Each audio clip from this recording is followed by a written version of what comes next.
Alors, chers frères et sœurs, nous avons célébré dimanche dernier la solennité de la Pentecôte.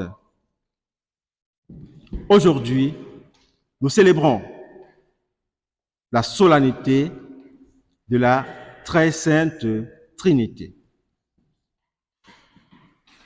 Existe-t-il un lien entre ces deux solennités? Si oui, lequel? Disons d'abord que dans la solennité de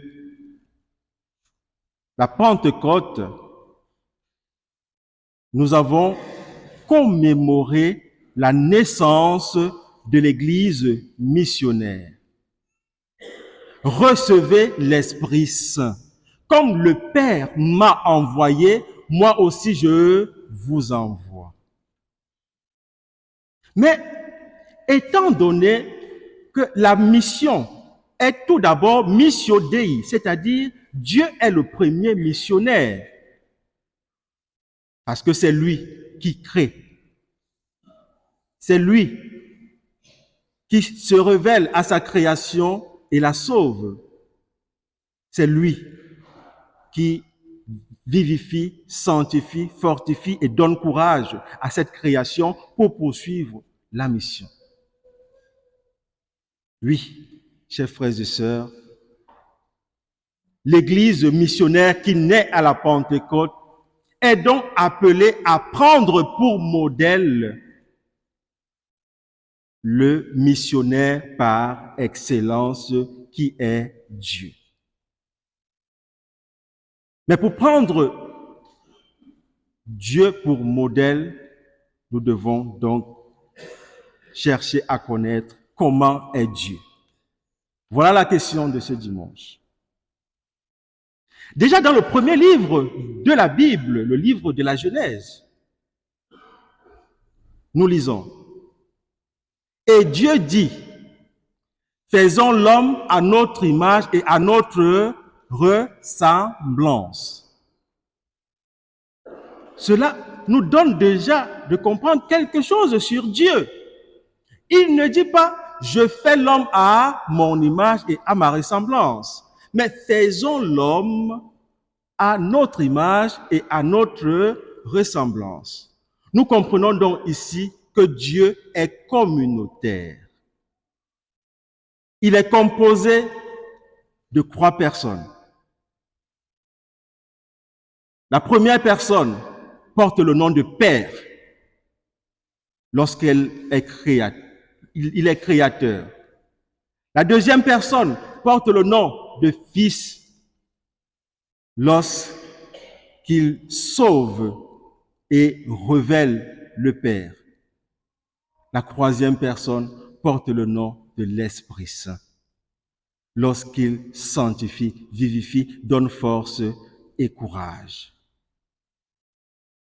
Oui, chers frères et sœurs, Dieu est donc communauté et c'est comme communauté qu'il accomplit la mission. Voilà pourquoi, dès la création, lorsque le Père crée, il n'est pas tout seul. Il dit, faisons l'homme à notre image et à notre ressemblance. D'ailleurs, ce même livre de la Genèse dit qu'il a créé par sa parole, et sa parole, le Verbe, c'est le Christ, le Fils. Ce même livre nous dit qu'au commencement, l'Esprit planait sur les eaux. Donc, à la création, le Père n'est pas tout seul. Mais c'est en collaboration avec les 2 autres personnes de la très sainte Trinité que le Père va créer. Nous voyons également qu'à la rédemption et à la révélation, le Fils n'est pas tout seul. Le Père est en moi, il le dit, et moi je suis dans le Père. Comme le Père m'a envoyé, moi aussi je vous envoie. Recevez l'Esprit Saint. Les 3 personnes sont toujours ensemble. Et lors de la sanctification, le temps de l'Église, nous avons toujours, chaque jour, commencé soit nos célébrations, soit nos prières, soit nos activités par « Au nom du Père et du Fils et du Saint-Esprit » pour dire dans ce que nous faisons, Dieu qui est Trinité nous accompagne. Au nom du Père, le signe sur le front, que le Seigneur habite mes pensées. Sur la poitrine, que le Seigneur habite mon cœur et le cœur de ma vie. Et sur les épaules, que le Seigneur m'aide à porter les fardeaux de ce jour. Notre saint fondateur, Saint Vincent Pallotti, lui disait souvent, de moi-même, je ne peux rien. Avec toi, Seigneur, je peux tout. Par amour pour toi, Seigneur, je veux faire tout. Oui, chers frères et sœurs, mais pour tout faire comme Dieu nous le demande, nous sommes invités justement en cette solennité de la très sainte Trinité à comprendre comment est Dieu. Nous avons déjà compris qu'il est communautaire et aussi qu'il travaille en synergie dans une collaboration. Mais pour mieux travailler dans cette collaboration comme Église, parce qu'il y a une seule Église également composée de plusieurs membres, de même qu'il y a un seul Dieu composé de 3 personnes. Nous sommes donc Église à l'image de Dieu. Voilà pourquoi nous sommes appelés pour mieux accomplir notre mission comme Église de comprendre comment est Dieu. Et les lectures que nous avons écoutées nous donnent quelques éléments. Déjà dans la première lecture, Dieu lui-même se révèle à Moïse comme étant Seigneur, comme étant Dieu tendre, miséricordieux, lent à la colère, plein d'amour et de vérité. Oui, chers frères et sœurs, Dieu est Seigneur, c'est-à-dire il est le maître de tout. Miséricordieux, plein d'amour, c'est-à-dire que Dieu est compassion et qu'il pardonne. Dieu est vérité et amour. Mais est-ce que nous, membres de l'Église, nous avons souvent su vivre cette compassion? C'est nous qui restons indifférents aux autres dans leurs difficultés. Nous sommes incapables de leur apporter de notre aide. Est-ce que nous savons vivre l'amour? C'est nous qui sommes toujours en train de proférer de la haine envers les autres. Est-ce que lui qui est le Dieu de vérité, nous savons dire la vérité? Nous avons toujours été là à proférer des mensonges sur notre personne et sur les autres. Lorsque nous pouvons être en train de parler de l'autre, nous médisons sur l'autre. Alors, cette première lecture nous donne de comprendre que si nous fonctionnons de cette manière-là, nous ne pourrons pas accomplir la mission de l'Église comme cela se doit. Notre mission sera un échec. Et Moïse continue justement dans cette première lecture en disant, nous avons souvent agi ainsi parce que nous sommes un peuple à la nuque raide.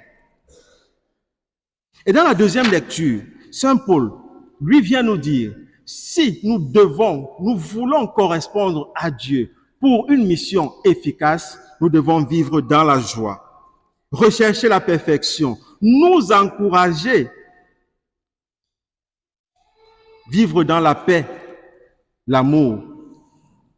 Oui, chers frères et sœurs, voilà ce que nous sommes appelés à quêter. La paix, la solidarité, la joie de voir l'autre. Parce que comme le Père, le Fils et l'Esprit Saint travaillent en collaboration, nous aussi, nous sommes appelés à travailler en collaboration. C'est la même mission qui se poursuit. Un peu comme nous pouvons être dans un groupe de chorale. Nous chantons pour le même Dieu, pour annoncer les merveilles de Dieu. Mais il arrive souvent que, parce que le baryton chante bien, le soprano est jaloux du baryton. Nous sommes des enseignants d'un même collège ou d'un même lycée. Parce que le professeur de mathématiques est plus efficace, le professeur de français est jaloux de lui. Pourtant, c'est la même mission, éduquer les enfants. Alors, en cette solennité de la très sainte Trinité, nous sommes invités à imiter Dieu qui collabore pour la même mission. Mais pour cela, il faut une dernière chose que nous trouvons dans l'Évangile. Saint Jean dans l'Évangile nous dit ceci. Dieu a tellement aimé le monde qu'il a donné son Fils unique, afin que quiconque croit en lui ne se perde pas, mais ait la vie éternelle. Saint Jean nous donne donc de comprendre ici que Dieu agit toujours par amour. L'action de Dieu est toujours une action qui se fait par amour. Alors nous, comme image de Dieu, comme Église à l'image de Dieu, nous sommes appelés à agir toujours par amour. Cessons de poser des actions intéressées. Je fais ceci pour obtenir cela. Non.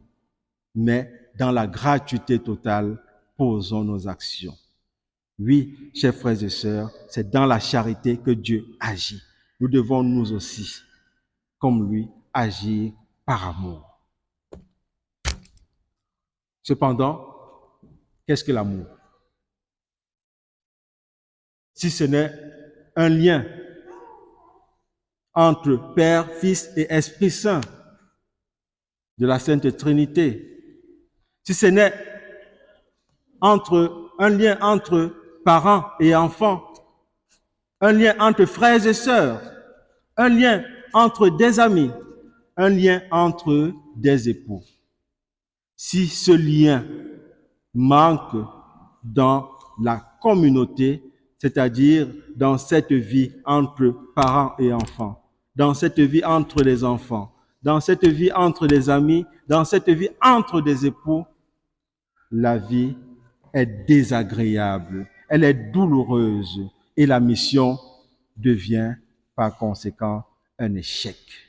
Voilà pourquoi nous sommes donc invités à vivre dans ce lien d'amour-là à l'image de Dieu.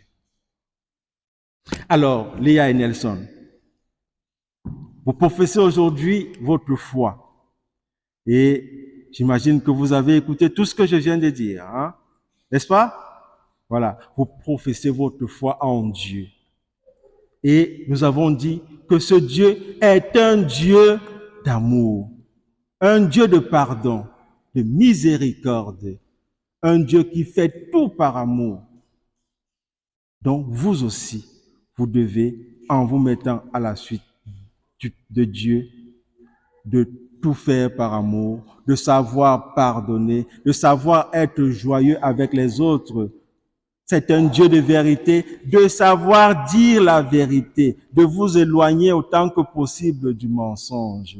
Et en le faisant, vous serez des missionnaires du Père dans vos différents milieux de vie, à l'école, à la maison et partout où vous pouvez vous trouver. Alors, chers frères et sœurs, prions au cours de cette célébration eucharistique afin que le Dieu d'amour qui nous sauve et qui nous fortifie et nous sanctifie nous accorde cette grâce de vivre dans l'amour les uns les autres afin d'être efficaces dans la mission qu'il nous confie.